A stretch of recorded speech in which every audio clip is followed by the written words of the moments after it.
Bom dia a todos. Eu sou o Lucas Daniel Rodrigues dos Santos, acadêmico do sexto período de Sistemas de Informação. E hoje desejo apresentar a vocês o trabalho em que falarei sobre os resultados e as análises que eu pude concluir a partir do treinamento de uma rede neural multicamadas para o problema lógico Shor.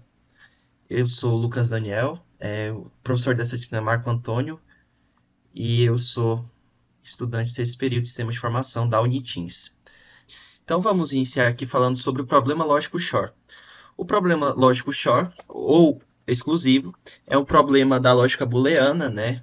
E esse problema, ele diz que só vai retornar verdadeiro quando as entradas são diferentes, ou seja, ele é o inverso do se somente se também, aplicando conceitos de lógica matemática. O que são as redes neurais MLP? Lembrando que uma rede neural é o tipo de arquitetura da computação que vai se basear no modelo parecido com o cérebro humano. E por isso você vai ter ali os componentes sendo neurônios, principalmente, né? E o que seria uma rede neural de multicamadas?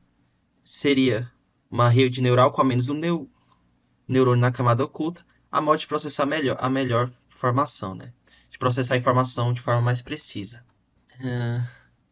Quais foram os métodos que nós usamos para a construção desse trabalho, né? Eu falo eu, na verdade, né? Que eu usei. Foi usado, a gente alterou três parâmetros principalmente: o número de neurônios na camada oculta, a taxa de aprendizado e a quantidade de épocas. O número de neurônios na camada oculta ele influencia na capacidade de aprender do algoritmo, ou seja, algoritmos com uma quantidade pequena de neurônios na camada oculta teriam mais dificuldade de aprender. Não significa que não vai. Significa que a capacidade dele compreender o problema é menor. E a taxa do aprendizado se relaciona à velocidade, cuja o aprendizado acontece, e a quantidade de épocas é a quantidade de tempo que será possibilitado para que o algoritmo ele possa executar seu trabalho de aprendizado. Fazendo uma análise das execuções, eu vou primeiro mostrar a vocês o que nós executamos aqui usando o Python, né? Usando a linguagem Python, a gente faz o treinamento aqui com base, por exemplo, a gente primeiro inicializa os parâmetros, as épocas, vamos ajustando os pesos, e aí conforme o ajuste dos pesos, a gente vai verificando se o algoritmo está próximo do resultado ou não, e aí vai ser feitos os ajustes nas redes. Bom, a entrada é a tabela verdade, né? Que aqui a gente usa a tabela verdade para esse lado aqui é o A, o outro aqui é o B. E considerando isso, a gente deseja que a saída seja essa aqui. Esse é o resultado correto. Aqui eu fiz uma pequena alteração no código que foi nos passado. Na verdade, duas.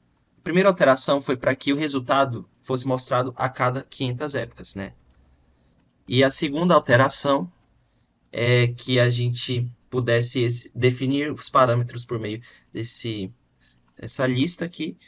E aí, esses parâmetros fossem passados para execução. Feito isso, nós tivemos a seguinte saída.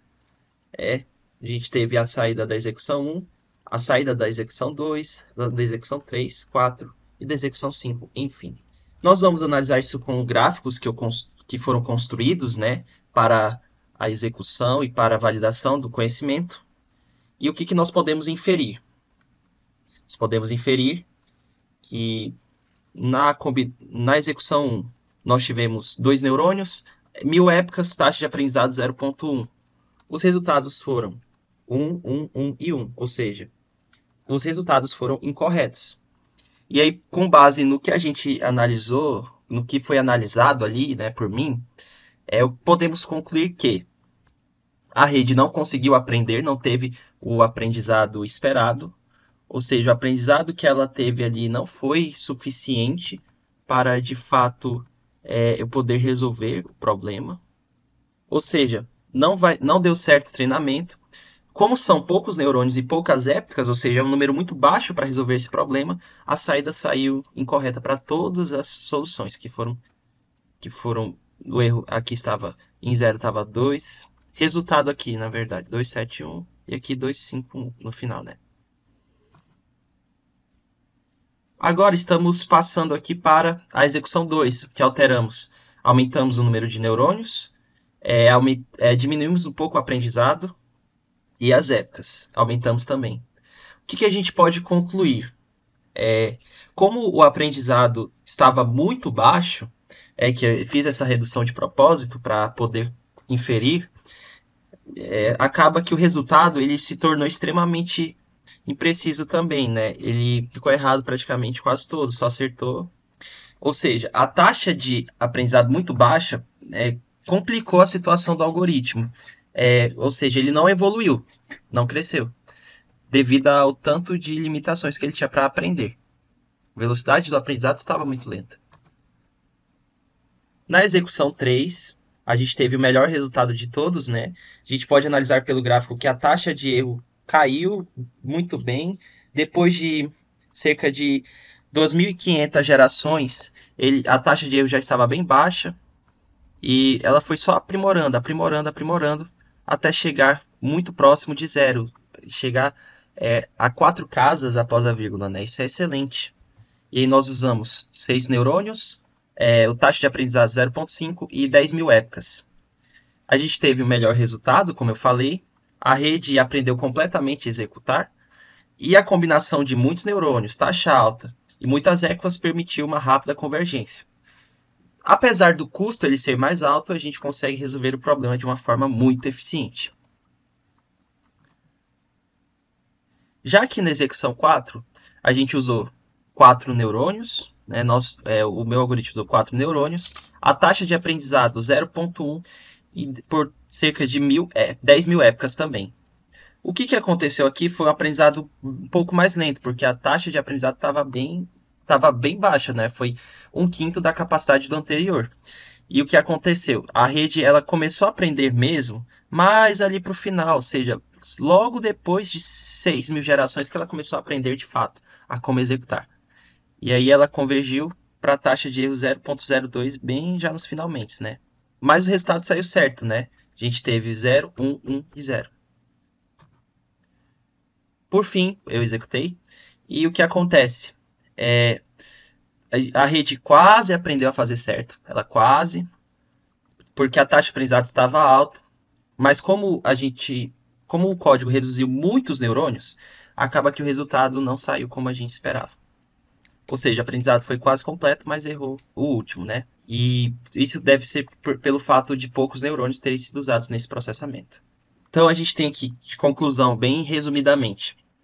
Na primeira execução convergiu errado. Na segunda execução aprendeu parcialmente. Na terceira execução foi a melhor convergência, o melhor resultado. No quarto, ele convergiu bem também, mas foi muito demorado. E na quinta, nós tivemos uma taxa média. E o que nós podemos inferir com base nisso? A taxa de aprendizado influencia muito a velocidade com que aquele algoritmo vai aprender. Ou seja, teve um código que foi criado aqui e ele não deu certo porque a taxa de aprendizado estava muito baixa, né? Que foi no caso o exemplo 2, se eu não me engano. E poucos neurônios eles limitam a capacidade de aprendizado, mesmo que a taxa ali de aprendizado seja boa. Ou seja, no algoritmo 5, usamos apenas 2 neurônios.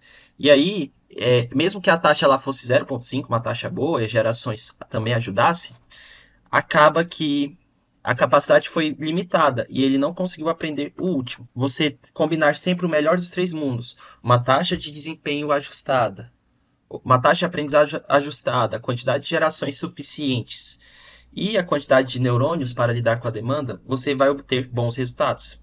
O problema que eu tenho aqui da lógica Shor não vai ser a mesma forma que eu vou resolver o caixeiro viajante, por exemplo. Ou não vai ser a mesma forma que eu irei resolver problemas de rotas, problemas, por exemplo, de distribuição de redes, né? Esses problemas eles vão ser resolvidos conforme o ajuste dos hiperparâmetros. No mais, esta foi a apresentação. Eu agradeço a todos pela atenção. Desejo um excelente dia, que dentro do possível seja maravilhoso.